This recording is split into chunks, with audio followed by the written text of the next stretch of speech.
Subscribe to our YouTube channel and press the bell icon to get the latest updates.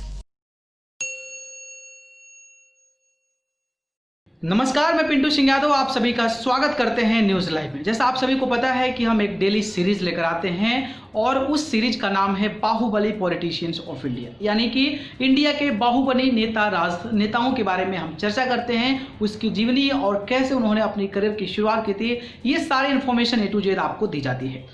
तो आज उस series में हम शामिल करेंगे बिहार के उस बाहुबली नेता का जो कि बिहार की राजनीति में भी अपना दबदबा बनाया, उसके बाद बाहुबली नेताओं के तौर पर, एक बाहुबली शख्सियत के तौर पर अपना जो पैर है वो बिहार की राजनीति में जमाया था, बिहार के लोगों के बीच में जमाया था। जी हाँ, उनका नाम है सुनील पांडे। नाम तो आपने सुना ही होगा, बाहुबली नेताओं में इनका भी नाम शुमार होता है। अगर हम बात करें इनकी, सुनील पांडे की, तो इनका जन्म 5 मई 1966 को बिहार के रोहतास जिले में हुआ था।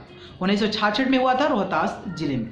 अगर हम बात करें तो ये पहली बार राजनीति में कदम रखा 2000 में, यानी कि सन 2000 में वो पहली बार MLA बने, यानी कि बिहार विधानसभा के नेता बने, बिहार विधानसभा में चुनकर गए थे। उसके बाद से 2005 का चुनाव आया, 2005 के चुनाव में फिर जीते। इसके बाद से बिहार में प्रेसिडेंट यानी कि राष्ट्रपति शासन लागू हो गया था। उसके बाद से उन्होंने हवा देखा और फिर जाकर जनता दल यूनाइटेड यानी कि JDU में शामिल हो गए और नीतीश कुमार की पार्टी से फिर से चुनाव लड़ा और वो जो है पीरो विधानसभा क्षेत्र से चुनाव जीत गए। और 2005 में जिस तरीके से नीतीश कुमार की सरकार बनी, NDA की सरकार बनी और नीतीश कुमार वहां पर CM बने और उन्हीं के पार्टी जो है सुनील पांडे, इनका भी वर्चस्व सरकार बनते ही काम शुरू हो गया। और उसके बाद से बिहार की राजनीति में अपना जो दखल है, सारी चीज़ें जो बाहुबली नेताओं के तौर पर, और एक सरकार में रहते हुए कोई विधायक रहता है तो ऑब्वियसली उनके पावर बढ़ जाते हैं और उसी का फ़ायदा उठाते हुए सुनील पांडे ने अपना काम शुरू किया। और जिस तरीके से ऐसा कहा जाता है कि उनके जो पिता थे वो एक पेशे से इंजीनियर थे, इंजीनियरिंग किया था, लेकिन नौकरी नहीं की, भूमिहार जाति के थे और उन्होंने जो है सोन बालू का जो ठेका होता है, छोटा बहुत ठेका लेना शुरू किया और उनके पिता का नाम था कमलेश पांडे। तो कमलेश पांडे सोन नदी के बालू का छोटा बहुत ठेका लेने लगे। इसके बाद से वो अपने कारोबार को बढ़ाए। इसके बाद कमलेश पांडे को लगा कि बेटा को भी इंजीनियर बनाना चाहिए, तो उन्होंने अपने बेटे को बेंगलोर में भेज दिया इंजीनियरिंग करने के लिए। लेकिन सुनील पांडे इतने बदमाश थे और इतने अपने जो पावरफुल दिखाई जाती है उसको देखते हुए अपने कॉलेज में ही एक लड़के को चाकू मारकर भाग आए और उसके बाद से अपने पिता के बालू के कारोबार में उन्होंने अपना पूरा दमखमा दिखाने लगा और बालू की जो व्यापार होता है उसमें अपना धीरे धीरे कदम बढ़ाने लगा। इसके बाद से अब पता ही है कि ठेका जब चीज़ें होती है, ठेका वाली चीज़ें होती है, तो दोनों के बीच में, बहुत सारे लोगों के बीच में लड़ाई झगड़ना होता है। उसके बाद से धीरे धीरे स्थिति को संभालते गए और फिर उस दौर में जाकर एक बाहुबली नेता का उन्होंने अवतार ले लिया। अगर हम बात करें तो ये जेल में रहते हुए भी अपने पढ़ाई को लागू रखा। उन्होंने कहा कि महावीर अहिंसा के राह पर चलकर हम जो है शिक्षित होंगे, और वो जेल में रहते हुए भी उन्होंने PhD किया है। और उनके बाद जब जेल में थे उसके बाद से उन्होंने PhD का जाकर इंटरव्यू भी दिया था और उन्होंने कहा था कि हम एक नेता हैं, लोगों के चुने हुए नेता हैं और हम पढ़ाई नहीं करेंगे तो फिर हम जनता का कैसे सेवा कर पाएंगे। तो उन्होंने ये रखा चीज़ें और जेल में रहते हुए उन्होंने PhD किया। अगर हम बात करें तो अभी वो जो है LJP में शामिल है, हालांकि 2015 में उनको सीट जो है LJP से चुनाव लड़ने के लिए नहीं मिला।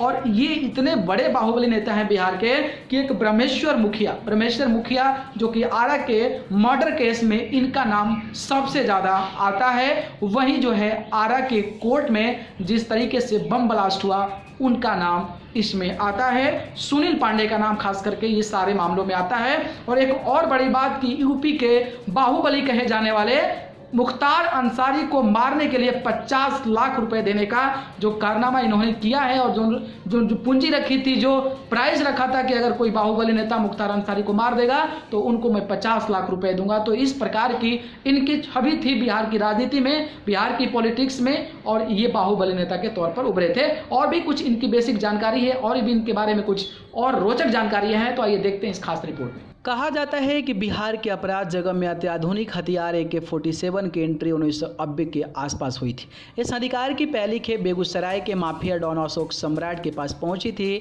जिससे एक ठेकेदार की हत्या की गई थी। AK-47 की पहली बरामदगी बिहार में 1994 में हुई थी और उस वक्त पुलिस मुठभेड़ में अशोक सम्राट मारा गया था। तब से लेकर अब तक बिहार में कई बार AK-47 का आना और उसका चलना खबरों में है।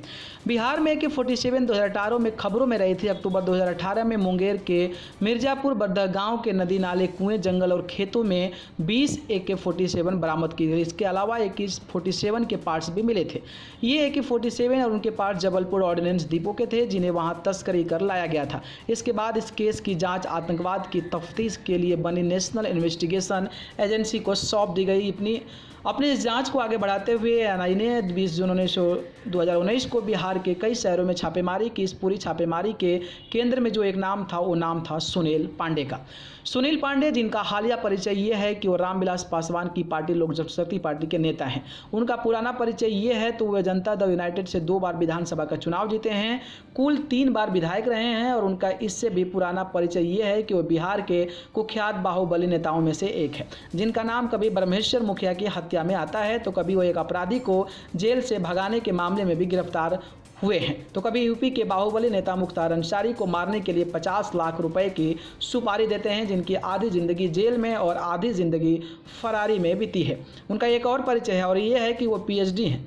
नाम के आगे डॉक्टर लिखते हैं और उनकी PhD भगवान महावीर की अहिंसा पर है। लेकिन ये सब एक दिन में नहीं हुआ। इस सुनील पांडे की कहानी पूरी फिल्मी है। कहानी की शुरुआत होती है 1990 के दशक में। रोहतास के नवाडीह गांव के रहने वाले कमलेश पांडे ने इंजीनियरिंग की पढ़ाई की थी, कभी नौकरी नहीं की। जाति से भूमिहार थे। सोन नदी से बालू निकालने के छोटे मोटे ठेका लिया करते थे। जिसके इलाके में दबंग की छवि बनी हुई थी, उनके ही बड़े बेटे हैं नरेंद्र पांडे, जिन्हें लोग सुनील पांडे के नाम से जानते हैं।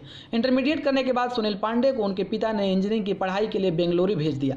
कुछ ही दिनों में सुनील का एक लड़के से झगड़ा हो गया। कहा जाता है कि उस झगड़ों के दौरान सुनील पांडे ने उस लड़के को चाकू मार दिया और पढ़ाई लिखाई छोड़कर वापस नवाडीह लौट आए और फिर अपने पिता के ही नक्शे कदम पर चलना शुरू किया। उस दौर में आरा और उसके आसपास एक बाहुबली नाम चलता था, जिसका नाम था सिल्लू मियाँ। उस वक्त बिहार में शहाबुद्दीन का धौंस हुआ करती थी। सिल्लू मियाँ शहाबुद्दीन के साथी हुआ करते थे। कहा जाता है कि सुनील पांडे ने अपराध जगत में कदम रखने की शुरुआत सिल्लू मियाँ की सरगदी से की और धीरे धीरे करके वो सिल्लू मियाँ के राइट हैंड हो गए।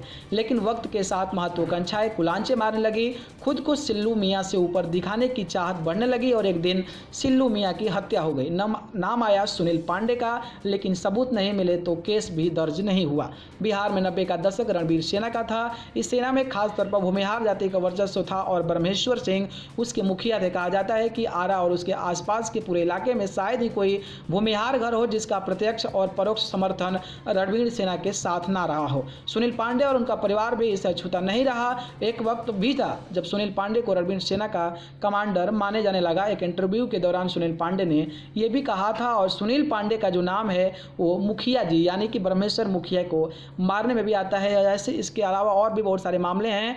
2000 में पहली बार विधायक बने थे, जिसके बाद से बाहुबलियों को इकट्ठा करके नीतीश कुमार की सरकार भी बनवा दी थी। अगर हम बात करें तो डॉक्टर के अपहरण के मामले में भी सुनील पांडे का नाम आ चुका है। वहीं पटना के होटल में हंगामा हुआ था और पत्रकारों को जान से मारने की भी धमकी में भी इनका नाम आ चुका है और ब्रह्मेश्वर मुखिया के हत्याकांड में इनका नाम आ चुका है।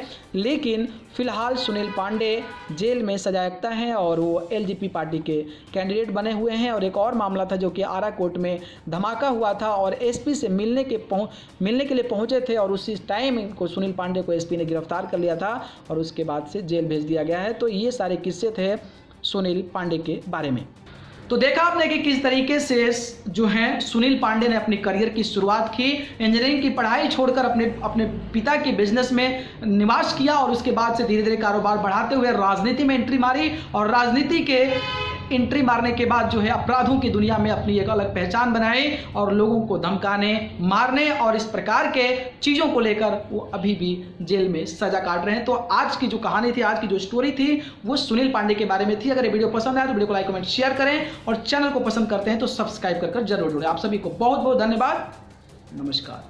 Subscribe to our YouTube channel and press the bell icon to get the latest updates.